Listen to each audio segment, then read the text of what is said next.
बारिश हो रही है, पानी गिर रहा है और हम लोग जहाँ बैठे जो हमने साधन किया है उसमें से भी पानी टप टप टपक रहा है।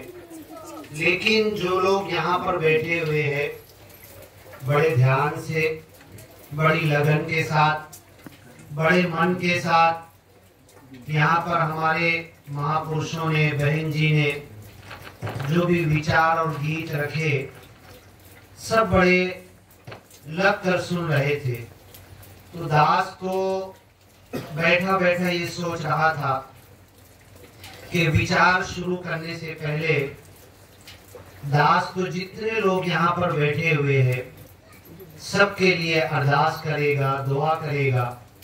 क्यों कि इस पाउस के अंदर हर एक ये कह सकता था कि भाई बारिश आ रही है, पाउस आ रहा है, हमें सत्संग में जाने की क्या जरूरत, सत्संग रखने की क्या जरूरत, मैं नहीं जाता, हर कोई बहाना कर सकता था।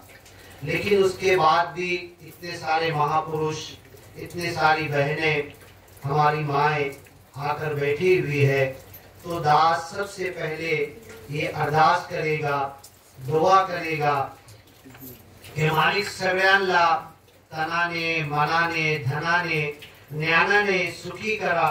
मालिक सबको माला माल कर दो, तन से, मन से, धन से, ज्ञान से। ये दुआ करेगा। और दास ये भी दुआ करता है, जब घर घर पर चरण लगाने के लिए बुलाते हैं तो दास अरबी श्लोक पढ़ के दुआ करता है, अल्हम्दुलिल्लाह रब्बिल आलमीन। सारा गुणगान, सारी प्रशंसा, सारी तारीफ इस मालिक, प्रभु, ईश्वर, परमेश्वर, निराकार के लिए है। अर्रहमान रहीम, जो परम दयालु है, परम कृपालु है। मालिक यौमिद्दीन, एक दिन सारे प्राणी को, इंसानों को जमा करेगा और सबका हिसाब किताब लेगा। सबकी जिंदगी का अच्छा और बुरा जितना सब पूछेगा। इय्याका नाबुद, मालिक हम तेरी भक्ति करते हैं, तेरी इबादत करते हैं, तेरे बंदे हैं। व इय्याका नस्तईन, मालिक तुझसे मदद मांगते हैं। हम लोग यहाँ पर बैठे हुए, आप इस बारिश के मौसम में इतने वातावरण खराब होने के बाद भी बैठे हुए हैं, सत्संग का लाभ ले रहे हैं, मजा ले रहे हैं, गीत और विचार सुन रहे हैं, मन में बिठा रहे हैं। इस मुरली गांव के अंदर जितने लोग यहाँ पर बैठे हुए हैं, अब मालिक हम जो धुनी में पढ़ते हैं, सबका भला करो करतार, सबका कल्याण हो। दास भी यही दुआ देता है, इस जग में मानव है जितने, सबके दिल की तमन्ना हो पूरी, सबको बना दे ज्ञानी ईमानी। दास तड़प कर दुआ कर रहा है, ऐ मालिक हम तेरी भक्ति करते हैं, तेरी पूजा करते हैं, तेरे बंदे हैं और तुझसे मदद मांगते हैं। इहदिनस सिरातल मुस्तकीम, हमें सरल मार्ग, मुक्ति का रास्ता दिखा दे। बाबा जी ने ज्ञान दिया। सेवालाल महाराज कहते थे, पहले जानो फिर मानो। किसको जानो? एक को जानो। एक कौन है? एक निराकार है। निरंकारी बाबा भी यही कहते, एक को जानो, एक को मानो, एक हो जाओ, नेक हो जाओ। इस दुनिया में अभी बहन जी जो गीत पढ़ रही थी, हम जीने का जो ढंग सिखाते हैं, हम व्यवहार का जो ढंग सिखाते हैं, लोगों के साथ जो मिलनसारी सिखाते हैं, लोगों के साथ जो प्रेम, आज लोगों की जबानों पर प्रेम है। लोग कहते हैं कि साधु उसको कहते हैं जो 2.5 अक्षर प्रेम के बोलता है, 2.5 अक्षर प्रेम के जानता है, 2.5 अक्षर प्रेम के लोगों को सिखाता है। लेकिन तो ये सिर्फ बोल वचन है, ये तो सिर्फ बात है, ये तो कहने का डायलॉग है। निरंकारी मिशन करके दिखाता है।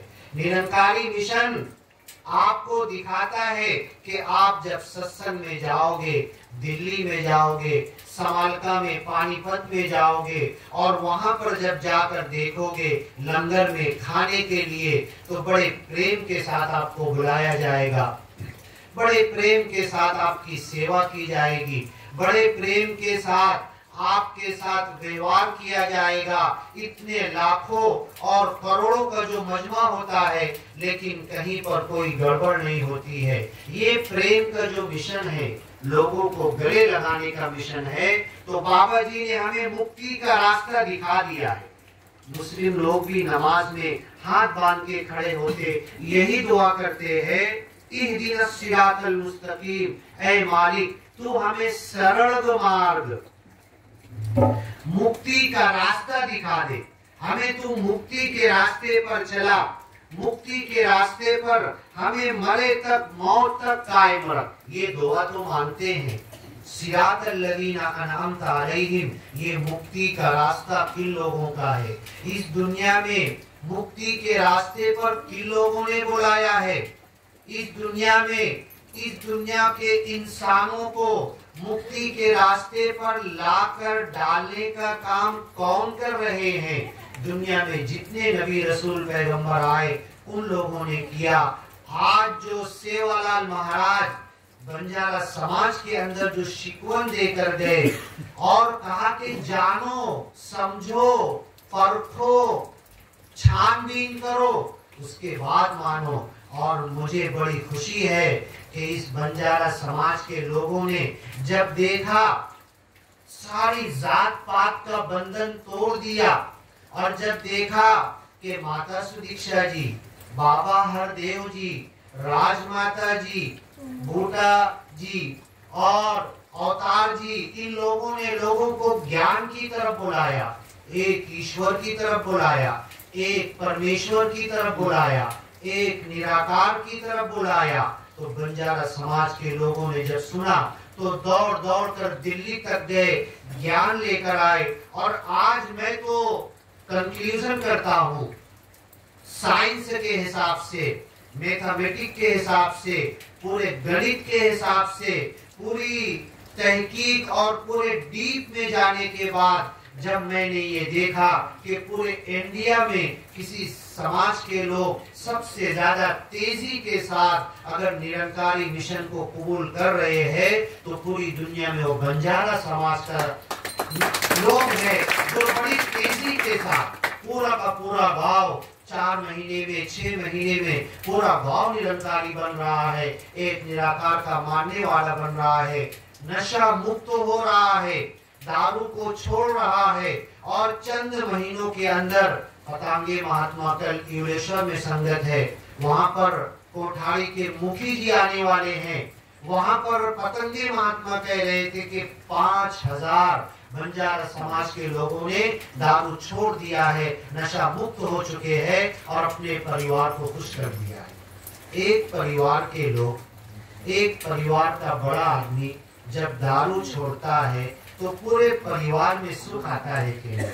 उस परिवार के अंदर पत्नी, उसकी जो बीवी है, उसके जो बच्चे हैं, उनके अंदर खुशी आती है कि नहीं? दास को याद है, इससे पहले मुरली में जब आया था, 2 लोगों ने नशा मुक्ति के लिए शपथ ली थी और धीरे धीरे अब यहाँ से लोग बढ़ते चले जा रहे हैं। जमशेदपुर जाम बाजार के अंदर सिर्फ 2 लोग नशा मुक्त हुए थे और उन लोगों ने मन में ऐसी इच्छा बनाई कि पूरे जमशेदपुर के अंदर उन लोगों ने एक मोटा सत्संग लिया और 35-36 लोगों ने फिर नशा मुक्ति के लिए शपथ ली। तो ये कार्य बढ़ता चला जा रहा है। ये जो फोटो लगा हुआ है, आप इसे देखो, ये फोटो को अपने मोबाइल में लेके व्हाट्सएप पे सबको भेजो कि इस दुनिया को नशा मुक्त करने के लिए भगवत गीता के अंदर बहुत पहले ये फोटो आए थे कि अगर कोई दारू पिएगा, अगर कोई नशा करेगा, अगर कोई जुआ खेलेगा, अगर कोई पत्ते के अंदर अपने पैसे को बर्बाद करेगा, ये भारत देश वही देश है जहां पर जुआ के अंदर लोग अपनी पत्नी को हार जाते थे। ये वही भारत देश है। तो इस जुआ से मुक्त करने के लिए क्या लिखा हुआ है? जुआ, दारू, नशा की सजा। और क्या सजा दी जा रही है? देखो ये छुप गया है यहाँ पर, ये फोटो आप बाद में निकाल कर देखना कि जो नर्क के अंदर फरिश्ते हैं, इधर ऊपर के दांत में रस्सी लगा के ऊपर खींच रहे, नीचे के दांत में रस्सी लगा के नीचे खींच रहे और लोखंड आग के ऊपर पिघला के उसके मुंह में डाल रहे हैं। ऐसी सजा मिलने वाली है। लोग बोलते हैं डॉक्टर साहब, महाराज जी, चौहान जी, हमारे निरंकारी महापुरुषों से बोलते हैं कि भाई अगर हम दारू छोड़ देंगे तो हमें नींद नहीं आएगी, हमें सर में दर्द होने लगेगा, हमारी भूख खत्म हो जाएगी, हमारा माइंड का संतुलन बिगड़ जाएगा, हमारा दिमाग कुछ काम नहीं करेगा अगर अचानक हम छोड़ देंगे। लेकिन ये जो भगवत गीता में सजा बताई जा रही है, क्या अगर आपने आज दारू छोड़ दिया, नशा मुक्त हो गए, आज आपने शपथ ले ली और पक्का मन में विश्वास और इरादा कर लिया, तो पूछो कल हम लोग कौन से गांव में थे, बिटर गांव। बिटर गांव के महात्मा कह रहे थे दुनिया के अंदर बड़े से बड़े डॉक्टर है, दवा गोली की कोई कमी है आज? दवा गोली के अंदर, इंजेक्शन के अंदर कितनी तरक्की हुई है, कितना दुनिया आगे बढ़ गई है। एक एक सेकंड में, एक एक मिनट में कौन सी दवा गोली इंजेक्शन नहीं है, किस बीमारी के लिए लगाया जाएगा। कोरोना के नाम पे रो रहे थे, उसका भी लस आया, उसकी भी इंजेक्शन आया, सब कुछ आया। ऐसे ऐसे इंजेक्शन दिए जा रहे लाख लाख रुपए के नशा मुक्त करने के लिए, लेकिन लोग नशा मुक्त नहीं हो रहे हैं। ये मालिक के नाम पर ये जो विश्वास है, मालिक के नाम पे जो शपथ है, एक निराकार के नाम पर दास भी शपथ देता, चौहान महाराज भी शपथ देते। हम क्या कहते हैं कि भाई हम शपथ दे रहे हैं, कल अगर आप झूठ शपथ ले रहे हो और जाकर अगर तुम कल दारू पी ले हो तो आपको कोई पता नहीं चलेगा, कोई फोन करेगा जब हमें पता चलेगा। लेकिन सोच लो, जो निराकार आपको घेरे हुए है, जिस निराकार की पकड़ से आप भाग नहीं सकते, आप अभी यहाँ बैठे हुए हैं निराकार की पकड़ में। जैसे पानी हर तरफ से मछली को घेरे होता है, ऐसे ही निराकार हमें हर तरफ से पकड़े हुए है, घेरे हुए है। आप जहाँ भाग कर जाना चाहते हो वहां पर निराकार पहले से मौजूद है। आप यहाँ पर छुप कर लाइट बंद करके, घर का दरवाजा बंद करके दारू पी रहे हो, लेकिन निराकार बिना आंख के देख रहा है, निराकार बिना पैर के चलता है, तुम्हारे पास मौजूद है।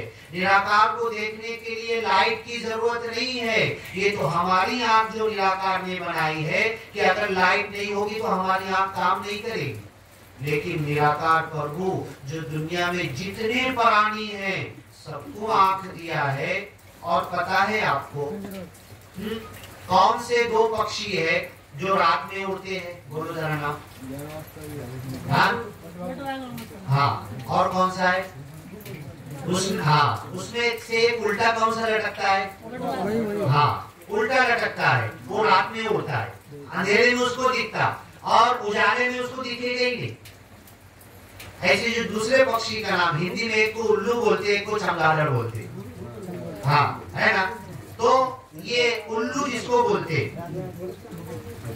हाँ है ना, तो ये भी, इसको तुम दिन की रोशनी में लाओगे इसको दिखेगा नहीं।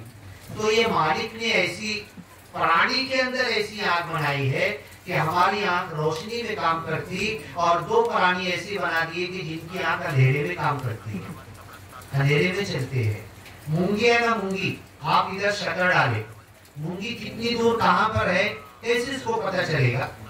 हाँ, वो मूंगी शक्कर के पास आ जाएगी। और आज साइंस बोलती है कि मूंगी की आंख नहीं है, मूंगी के पास आंख है ही नहीं, सिर्फ वो नाक से सूंघ के आती है, मूंगी को दिखता नहीं है और वो लेके जाती है। तो मालिक जिस आंख से देख रहा है, आज आपने शपथ ली नशा मुक्त होने के लिए, दारू से मुक्त होने के लिए, और अगर छुप के जाकर पियोगे तो हमको तो नहीं मालूम पड़ेगा, जिसने आपको शपथ दी उसको तो नहीं मालूम पड़ेगा, लेकिन निराकार प्रभु आपको वहीं पकड़ लेगा। आपकी झूठी शपथ है, निराकार वहीं पकड़ लेगा। लेकिन ये तो कृपा है निराकार की, हमें छोड़ देता है, हाँ हमें छोड़ देता है। दास ने एक उदाहरण दी, अभी हम श्वास ले रहे, अंदर लिए और हमने छोड़ा, श्वास हमने छोड़ा।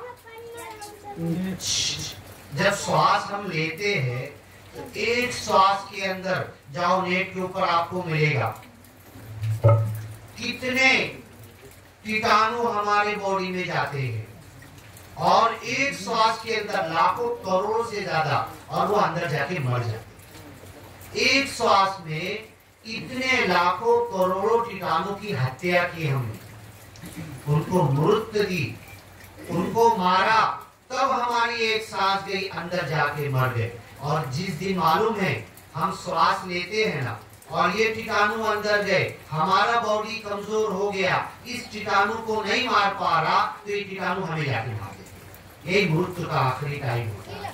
अब ये जो कीटाणु दुनिया के अंदर फैले हुए हैं, आज मैंने 1 घंटे में, 1 मिनट में, आधे घंटे में मैंने कितनी श्वास ली? रात भर में सो गया, मैंने कितनी श्वास ली? किसको कोई है गिनती है? हम गिनते हैं? नहीं गिनते। एक श्वास में लाखों करोड़ों कीटाणु को मारा। और ये कीटाणु कौन है मालूम है? ये कीटाणु मालिक का नाम स्मरण करते हैं, ये मालिक को पहचानते हैं। बाइबल में लिखा हुआ है, कुरान में लिखा हुआ है, वकिम मिन शैइन, जितनी चीज है, जितने प्राणी है, ऐ मालिक तेरा नाम स्मरण करते हैं। वलाकिन ला तफ़क़हून तस्बीहहुम, ये तुम उनका नाम स्मरण समझ नहीं पाते। पक्षी सुबह सुबह उठता है, हाँ, कोमड़े के पास क्या अलार्म घड़ी है, कैसे मालूम पड़ता? 2:30 बजे आवाज देता, फिर सो जाता, हाँ, फिर 3:30-4 बजे आवाज देता, उसके पास अलार्म लगी हुई है। मालिक का नाम स्मरण कर रहा है, मालिक का गुणगान कर रहा। 1 नंबर का फल तुम्ही मला सांगा, कोणाला भेटत? 1 नंबरचा फल फ्रूट, सफरचंद, अंगूर, चीकू, कोणी फळ राहू द्या, कोणाला भेटत? 1 नंबरचा। कोणी सांगत के शेतकरीला भेटत, कोणी सांगत के जापान अमेरिका वाले के पास पैसा बहुत है, वो इंपोर्ट करके मंगा लेते। पण तुम्ही मला सांगा, 1 नंबरचा फ्रूट कोणाला भेटत? 1 नंबरचा फ्रूट पक्षीला भेटत, हा? आणि पक्षीला कोणी रोखू शकत नाही। काय नाही केला, वीर नहीं केला, शेती नहीं केला, बीज नहीं लावला, पानी नहीं टाकला, काय नहीं केला, और 1 नंबर के फ्रूट खा के निकल जाता। सबूत दूं मैं इसका, प्रूफ दूं आपको? पोपट जो पेरू खाता है ना, हाँ, वो पेरू तुम जरा खा कर देखो, और आधा छोड़ के जाता हमको बताने के लिए। झाड़ के अंदर, पूरे झाड़ के अंदर पोपट को इतना ज्ञान है कि झाड़ में सबसे मीठा वाला पेरू कौन सा है, जाकर वही खाता है। और जब कभी हमको, दास को भी याद है, दास की मम्मी तो खेड़े पर रहती थी, तो वो लेकर आती थी आधा पेरू, ये जरा खा कर देखो, ये कितना गोड़ है, कितना मीठा। तो पोपट को ज्ञान है, पोपट को माहिती है 1 नंबर का मीठा गोड़ पेरू। और हमारी शक्ति, हम बहुत कंप्यूटर बना रहे, एंड्रॉइड फोन बनाए, हमने साइंस में तरक्की की, हम आज तक ऐसी मशीन नहीं बता सके कि झाड़ के पास लेके जाए और एक फ्रूट के सामने लगाए और बता दे कि सबसे गोड़ है। ऐसी मशीन आज तक इंसान ने नहीं बनाई। पोपट की नाक में, पोपट के, हाँ, बदन के अंदर ऐसा क्या मालिक ने लगा दिया कि सबसे मीठा पेरू जाकर वो खाता है। तो ये पक्षी को क्यों मिल रहा? ये पक्षी का गुणगान जो सुबह चालू हो जाता है और हम लोग सोते पड़े रहते हैं। तो मालिक तो ये सुनता है, देखता है। निराकार का हमने ज्ञान लिया है, हाँ, निराकार, जिसका कोई आकार नहीं, जिसका कोई चित्र नहीं बना सकता, जिसकी लांबी रुदी कोणी मोजू शकत नहीं, कितना लंबा, कितना चौड़ा। निराकार तो इतना लंबा चौड़ा है कि जिसका चित्र बनाने के लिए तुम कागज लाओगे वो छोटा पड़ जाएगा, तो चित्र बनाओगे कैसे? हाँ, इतना लंबा चौड़ा निराकार। पहले निराकार से बड़ा कोई कागज लाओ, उसके बाद उसका चित्र बनाओ, और ऐसा कोई ला ही नहीं सकता। दुनिया के अंदर शक्ल, सूरत और मूरत लोग बनाते हैं, ऐसी सूरत और मूरत बनाओ, इतना बड़ा डोंगर लाओ, इतना बड़ा पृथ्वी लाओ कि जो निराकार का पूरा चित्र बना सके, नहीं बना सकते। वो तो निराकार है, उसका कोई आकार नहीं है, उसका कोई चित्र नहीं है, उसकी कोई सूरत और मूरत नहीं है। यही ज्ञान तो हमें दिया गया है और इसी ज्ञान की तरफ दुनिया को लाना है। आप देखो तुकडोजी महाराज क्या बोलते थे, हाँ, क्या बोलते थे? मनी नहीं भाव, मनी देवा मला पाव, देवा असा न भेटायचा नहीं रे, देवा बाजार सा भाजीपाला नहीं रे। फिर आगे क्या बोले? दगडाचा देव त्याला वडाचा भेव, लाकडाचा देव त्याला अग्नीचा भेव, और क्या है सोने चांदी मातीचा देव त्याला पाण्याचा भेव, सोने चांदीचा देव त्याला चोराचा भेव। तो जिसको हमने देव बनाकर रख दिया वो चोर को भी नहीं पकड़ सकता ना, चोर उसको लेके भाग रहा और उसका ढागीना बना ले रहा। अब बताओ, तो ये हमारे संतों ने, राष्ट्र संत तुकडोजी महाराज ने हमको बताया है। तुकडोजी महाराज राष्ट्र संत हमको क्या समझाना चाहते? यूट्यूब पे जाओ, ये गीत बच्ची, छोटी बच्ची ने भी गाया है, बहुत अच्छा दास को लगता है, बहुत सारे लोगों ने गाया है। इंदुलकर महाराज है ना, बहुत बार वो जो हाँ इंदुलकर महाराज कितने कीर्तन लेते हैं, उनके बेटे ने भी गाया है, वो नेट के ऊपर है, लेकिन लोग सुनते हैं, ऐसा सर हिला हिला के सुनते। उसको समझाने का काम निरंकारी मिशन कर रहा है, उसको डोके में डालने का काम निरंकारी मिशन कर रहा है कि हम समझे हम किस निराकार की बात कर रहे, किस निराकार का ज्ञान दे रहे। ये तो तुम्हें वहीं पर पकड़ लेगा, ये तो तुम्हें वहीं पर पकड़ लेगा। तो ये नशा मुक्त होना है, हम शपथ ले रहे और कोई जरूरत नहीं, मेरे पास भी आके शपथ लेने की जरूरत नहीं है, चौहान महाराज के पास भी जाके शपथ लेने की जरूरत नहीं है, किसी निरंकारी महापुरुष के पास भी शपथ लेने की जरूरत नहीं है। सिमरन के बोल आपके पास है, तू ही निरंकार मैं तेरी शरण हा मैनू बख्श लो। हम सिमरन के बोल बोलते हैं यहाँ पर बैठे हुए, और मेरे मन में है सिमरन बोल रहा, मैं लगा हुआ, और मेरे को लगा भी जाके खाना खाऊंगा, पत्नी ने क्या पकाया है वो सोच रहा हूँ, और ये सिमरन करना। हाँ, अरे आंबे आए थे, आंबे का रस निकाला पूरन पूरी के लिए, तो निरंकार में तेरी शरण, और आंबे का रस और पूरन पूरी का मैं सोच रहा हूँ, हाँ खाने का मैं सोच रहा हूँ। इधर मन में कुछ है, सिमरन कर रहा हूँ, दुनिया भूल नहीं रहा। हाँ, पेट में भूख लगी वो सोच रहा हूँ। तो ये सिमरन हमारा सही हुआ कि गलत हुआ, मैं सच हुआ कि झूठा हुआ, मैं तेरी शरण हाँ, ऐ मालिक मैं तेरे कब्जे में हूँ, मैं तेरी कुदरत में हूँ, मैं तेरे हाथ में हूँ, मैं तेरे शरण में हूँ। ये सोच कर तो बोलो, मालिक तू ही निरंकार मैं तेरी शरण हाँ मैनू बख्श लो। मैं कुर्सी पे नहीं, मैं लकड़ के तख्त पे नहीं हूँ, मालिक मैं पलंग पे नहीं हूँ, मालिक मैं बिस्तर पे नहीं हूँ, मालिक मैं लेटा हुआ नहीं हूँ, मालिक मैं बैठा हुआ नहीं हूँ, मालिक मैं बस में नहीं हूँ, मालिक मैं रिक्शा में नहीं हूँ, मालिक मैं रेलवे में नहीं हूँ, मालिक मैं मुरली में नहीं हूँ, मालिक मैं जमशेदपुर फुर्सत में नहीं हूँ, मालिक मैं नासिक में, समालका में, दिल्ली में, समागम में नहीं हूँ, मालिक मैं तो तेरे हाथ में, मैं तो तेरे शरण में हूँ। ये सोच हमारे दिल पे आती है क्या? ये ख्याल हमारे दिल पे आता है क्या? यही आना चाहिए, मालिक मैं यहाँ पर पृथ्वी पर भी नहीं हूँ, मालिक मैं तो तेरे हाथ में हूँ, मैं तो तेरे पास हूँ, मैं तो तेरी पकड़ में हूँ, और जब तेरी पकड़ में हूँ तो मुझे खाने की कोई जरूरत नहीं। जब मैं तेरे पास में हूँ, ऐ मालिक तू खाता नहीं है, तू पीता नहीं है, तू निराकार है, हर गुण से पाक है। हाँ, मैं तेरे पास हूँ तो मुझे भूख की कोई जरूरत नहीं। क्या सुनी महात्मा जी, दास ने क्या बोला था? खाने की इच्छा तो वो करे जो ये समझता हो कि मैं खाने से जिंदा हूँ। हमने जो ज्ञान लिया है, ज्ञान लेने के बाद मन में बसा लो। बाबा जी ने सिमरन के बोल दिए, तू ही निरंकार मैं तेरी शरण हाँ मैनू बख्श लो। मैं तेरे हाथ में हूँ, मैं तेरे शरण में हूँ, मैं तेरे कब्जे में हूँ, मैं तेरे कुदरत में हूँ, मैं तेरे पकड़ में हूँ। तेरे हाथ से छूट कर मैं नहीं जा सकता, नहीं भाग सकता, मैं तेरे हाथ में हूँ। आगे बता रहा हूँ, मुझे फिर याद दिलाना, मैं तेरी शरण हाँ। यहीं पर फिर मुझे याद दिलाना पूछूंगा, इसी बात को फिर आगे बढ़ाएंगे। मोहम्मद पैगंबर ने दुआ सिखाई, यात्रा की दुआ सिखाई, और कुरान में भी लिखी हुई है। क्या लिखी हुई है?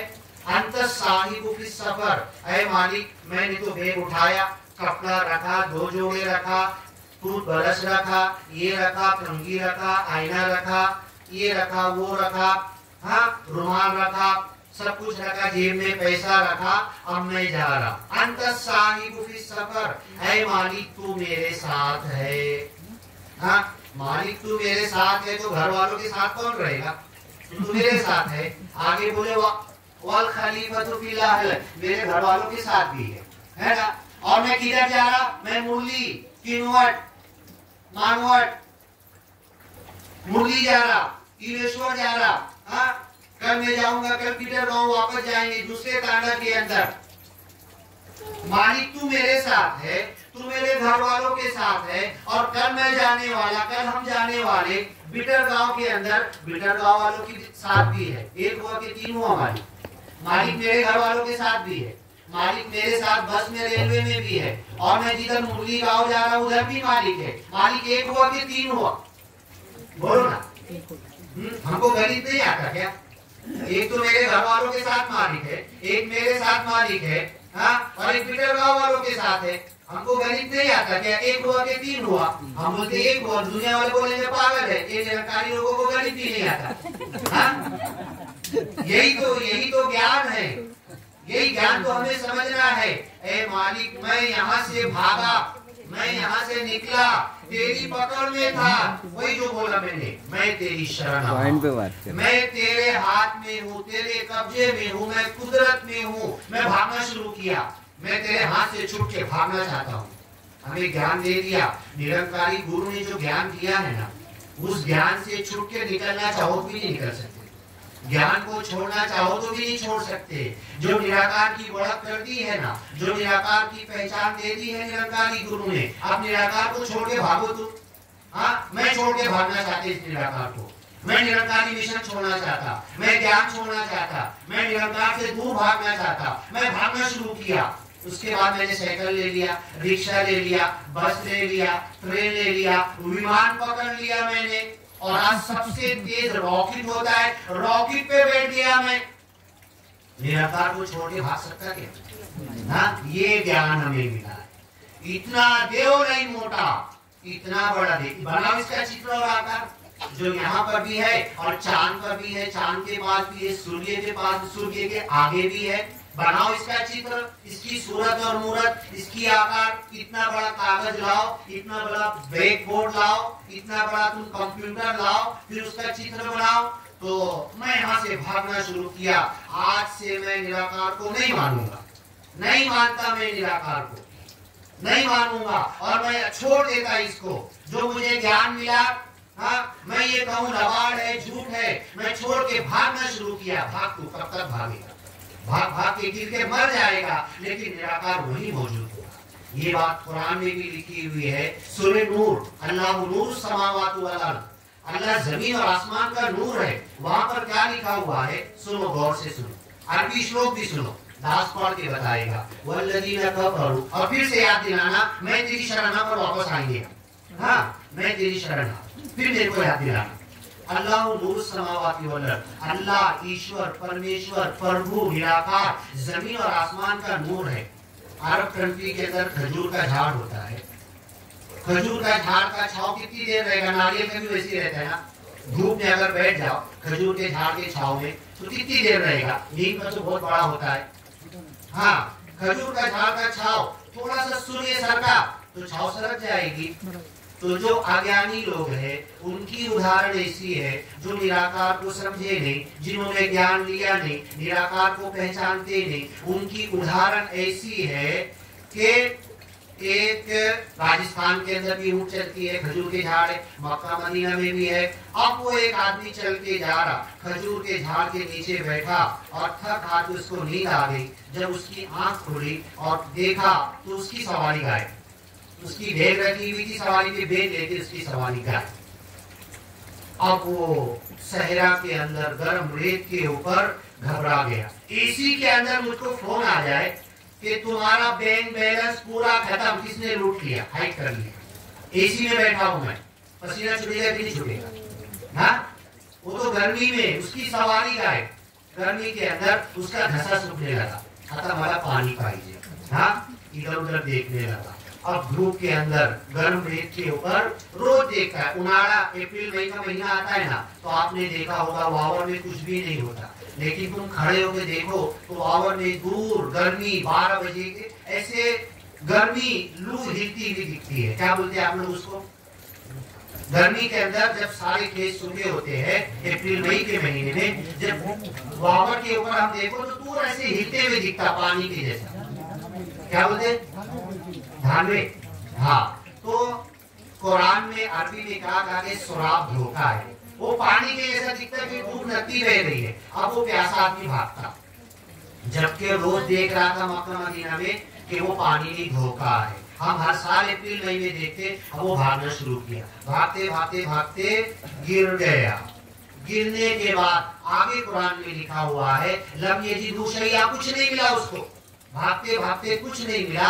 वजदल्लाह इंदहू, लेकिन वहां पर उसको ईश्वर मिलता है, परमेश्वर मिलता है, अल्लाह मिलता है, मालिक मिलता है, निराकार मिलता है। और वही विचार पूरा सुन लेना, माता जी के सामने दास ने जो नांदेड़ के स्टेज पे दिया था वो पूरा विचार सुन लेना। वही दास बताएगा कि मरते मरते काय पहुंचेगा, अतः काय पहुंचेगा, पत्नी को नहीं देख रहा, बच्चों को नहीं देख रहा, एक शब्द बोल सकता है, 1 लाख पड़ा हुआ है मेरे अकाउंट में, किसको बताया नहीं, हाँ जरा तू निकाल लेना। अब इधर बोलने की फुर्सत नहीं है उसको, अब इधर ऐसे ही देख रहा है, अतः काय पाव रहा है, अनफक तो पाव रहा नहीं। दास ने बोला विचार में, तुम किसी मरने वाले का वीडियो बना लो, फोटो खींच लो, हाँ ऐसे ही देखते रहता है, किसको नहीं देखता, फिर वो घर वालों को नहीं देखता, फक्त पाव रहा नहीं, टॉकिंग करता है। पूरा विचार जाके सुन लेना और मालिक से कहता है मालिक छूट दे दे, एक शब्द बोलने की शक्ति दे दे, एक शब्द में दुनिया का सबसे अच्छा मानुष बन जाऊंगा। मालिक कहेगा इतना अच्छा फार्मूला तेरे पास था तो अभी तक अप्लाई क्यों नहीं किया था तूने, अभी तक इस पे चला क्यों नहीं था, क्यों नहीं चला था। मालिक पूरी प्रॉपर्टी तेरे नाम पे दान करना चाहता हूँ। किसी इंसान ने अपनी पूरी कमाई हुई प्रॉपर्टी मालिक तेरे नाम पे दान नहीं किया होगा। मालिक बोलेगा चतुर इंसान, अभी तेरे को छोड़ूंगा, तेरी पत्नी को बोलेगा, बच्चों को बोलेगा, माझी सगळ्या प्रॉपर्टी मालिकचे नावाने दान, तो तेरी पत्नी तेरे को बड़ी आंख करके देखेगी, तुम्हारा जायचे जा हमारा खबर त्रास देता है। तेरे बच्चे बोलेंगे बाबा जी आता तुमच्या काय नहीं रहेगा, आता वाटप होऊन गेला, इधर आंसू आ रहे, इधर रो रहे बच्चे, सब आंसू आ रहे, लेकिन मनामध्ये वाटप चालू आहे। बाबाजीचा एटीएम कार्ड माझ्याकडे आहे, बाबाजीचा बॉम्बेचा बंगला कागदपत्र माझ्याकडे आहे, मी कोणाला देणार नाही, हाँ तो माझा होऊन गेला, तू परत गेला और सांगितला माझी सगळ्या प्रॉपर्टी मालिकचे नावाने दान। तेरे बच्चे बोलेगे बाबाजी आता आम्ही वाटप करून दिलो, आता वाटप झाला, आता तुमच्या काय नाही, तुम्ही जा मला जायचं। हाँ ये दुनिया है, झूठो सो संसार सोडून जायो सो। ये जो गीत पढ़े थे जरा एक बार बोलो फिर से, बोलो एक बार शबरी माता, बोलो बोलो बोलो बोलो वहीं से बोलो। हाँ परदेश एकदन छोड़न जाणोच, झूठोच संसार एकदन छोड़न जाणोच, जीवनच परदेश एकदन छोड़न जाणोच, आयोजी परदेश एकदन छोड़न जाणोच, असो काही अनमोल पुतळा बनायो, माया जाळे मध्ये न फसायो, असो काही अनमोल पुतळा बनायो, माया जाळे मध्ये न फसायो, जाणोच परदेश जाणोच परदेश एकदन छोड़न जाणोच, झूठोच संसार एकदन छोड़न जाणोच। हाँ सुना आपने, ये जो संसार की मोहब्बत है, माँ बाप का रिश्ता है, बेटे और बाप का रिश्ता है, पति पत्नी का रिश्ता है। अवतार वाणी में भी लिखा हुआ है आस मत करो बाप से, आस मत करो बेटे से, आस मत करो पत्नी से, आस मत करो पति से, भरोसा विश्वास मत रखो अपनी डिग्री पर, घमंड मत करो अपनी पढ़ाई पर, इतराओ मत अपनी बिल्डिंग पर और दुनिया के अंदर अपना कारखाना, फैक्ट्री और जो कंपनी तुमने बनाई है उस पर इतराओ मत, इस पर आस मत करो, ये सब झूठा है। ये सब बैठी करो, बैठी उठो, ये सब तुमको छोड़कर जाना है, ये सब तुमको छोड़कर जाना है, ये झूठा संसार है। तो ये हमें देखना है। दास ने बोला था हम वापस आएंगे, मैं तेरी शरण हा, मैं तेरे कब्जे में हूँ।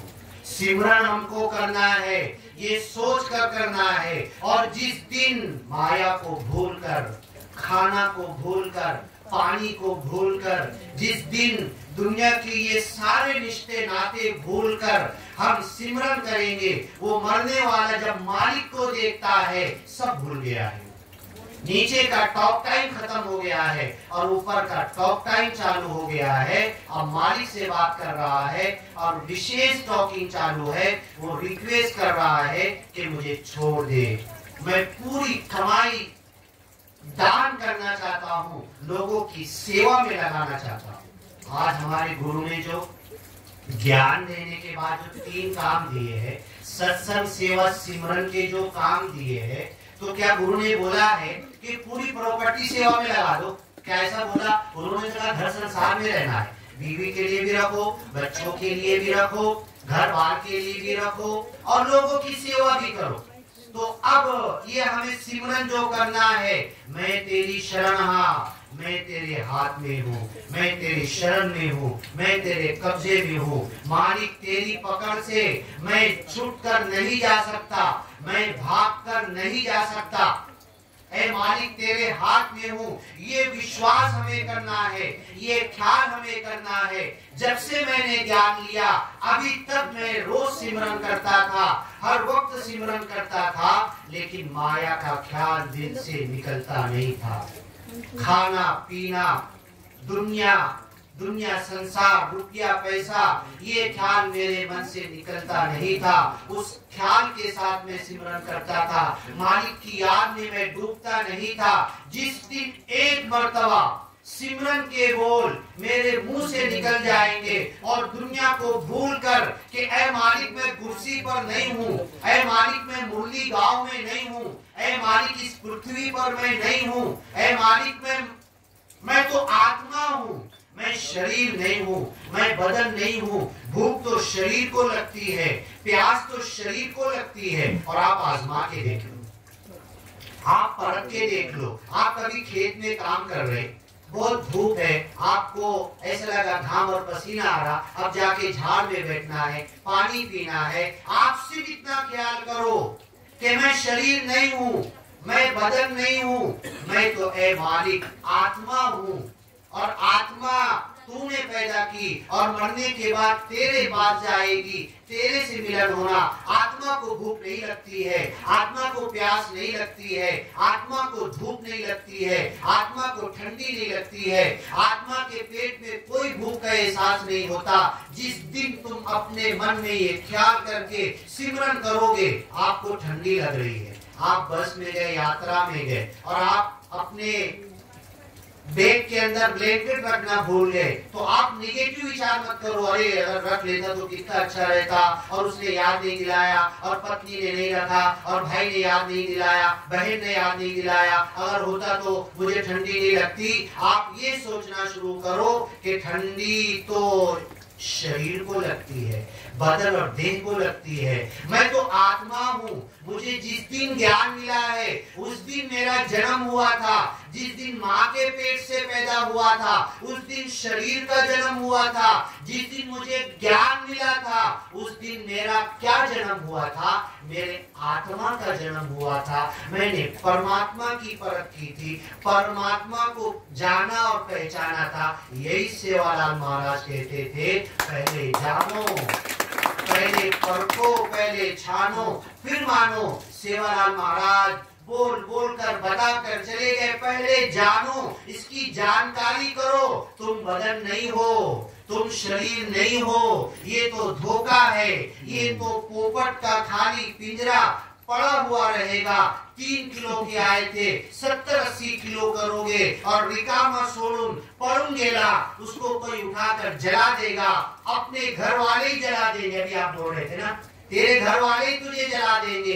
मुस्लिम लोग उठाएंगे, खड्डा खोद के जमीन में डाल देंगे, कुछ लोग टेरिस पर रख देंगे और चील कौवे आकर खा लेंगे। यही सेवालाल महाराज कहते थे, अपने आप को जानो, अपने आप को पहचानो। बिल्डिंग किसके लिए बना रहे? ये शरीर के लिए बना रहे। तू जब आया था, तेरा पहला स्नान हॉस्पिटल में हुआ था, तेरा पहला कपड़ा तेरे को लपेट कर पहनाया गया था। कोई टेलर का माप नहीं था, उसमें जेब नहीं थी, उसके अंदर सिलाई नहीं थी, उसके अंदर कपड़े के कलर के धागे की सिलाई नहीं हुई थी, कोई माप नहीं था। छोटा बच्चा वही कपड़ा लपेटो, बड़ा है तो वैसे ही लपेटो, लड़की है तो वैसे ही कपड़ा लपेटो। अभी पैदा हुआ है, लड़का है तो वही कपड़ा लपेटो। और जब मरेगा तू, जब इस दुनिया से जाएगा, तो तूने अपने फ्लैट के अंदर, अपनी बिल्डिंग के अंदर जो 1 लाख का बाथरूम बनाया है, 25,000 का गीजर लगाया है और वहां पर सब कुछ बनाया है, तेरा आखिरी स्नान तेरी गली में, तेरी रोड और मोहल्ले में आकर किया जाएगा।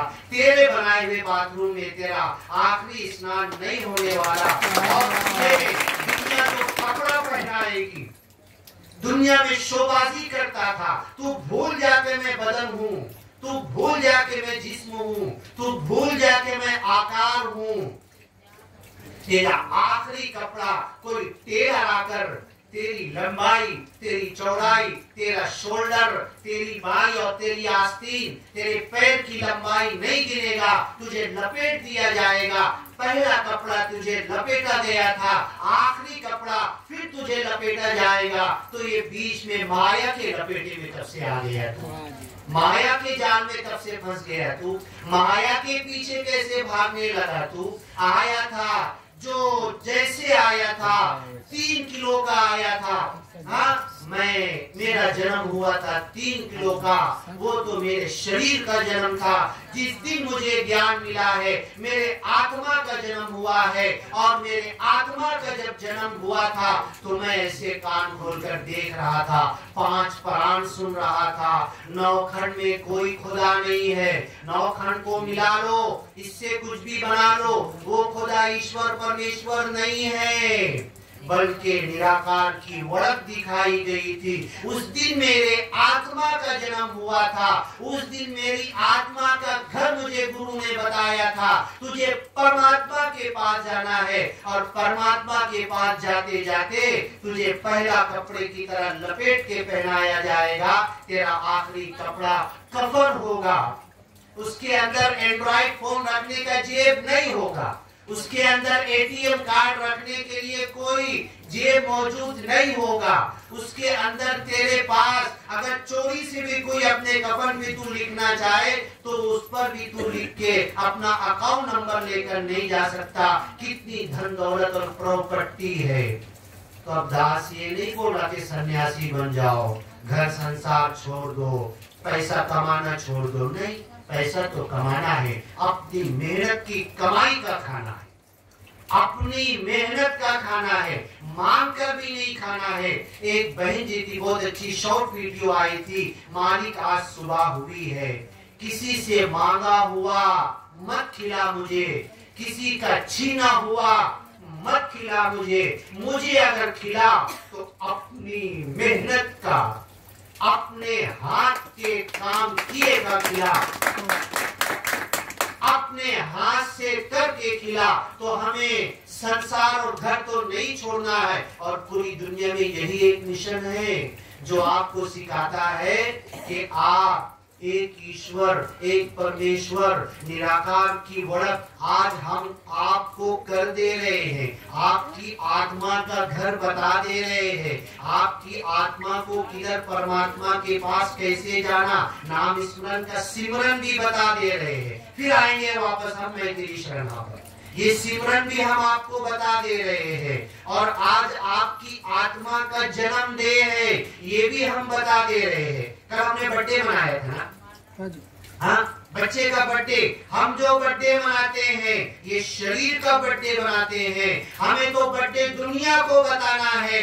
मैंने इस तारीख को ज्ञान लिया था, मेरी आत्मा का घर मालूम पड़ा था, आत्मा और परमात्मा की मालूमात मुझे मिली थी। दुनिया में हर इंसान सुख की तरफ भाग रहा है कि दुनिया के अंदर हर इंसान किस लिए भाग रहा है? तुम बंबई में खड़े हो जाओ, न्यूयॉर्क में खड़े हो जाओ, मुरली के एक चौक नुक्कड़ पे खड़े हो जाओ, कहीं पर भी सब भाग रहे, सब भाग रहे। किधर भाग रहे?